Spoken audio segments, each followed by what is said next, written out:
think an important thing to take into account is the business model for these startups.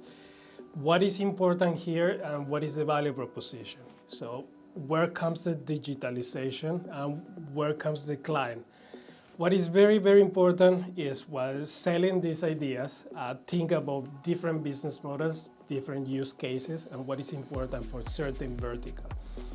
Where comes the automation is depends and reflects the industry where they are working.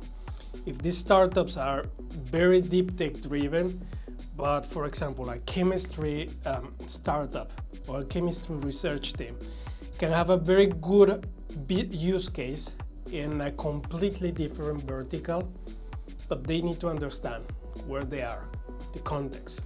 The automation online, it's very difficult to set unless they develop a use case very, very clear, but mostly in the ethics. Where the human and where the ethics are very, very important, you set up that with the client.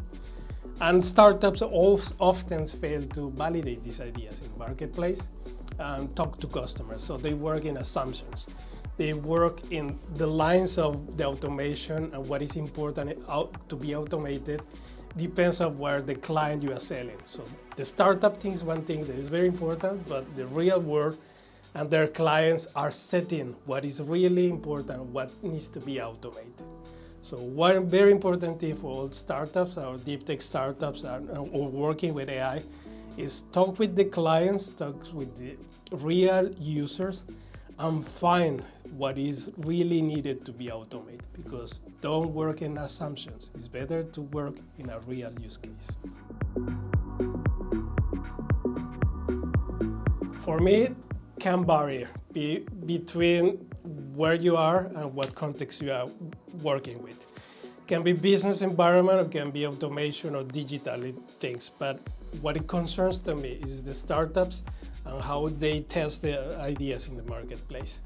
On the verge is to be in the frontiers of innovations and really make use of these applications in the marketplace.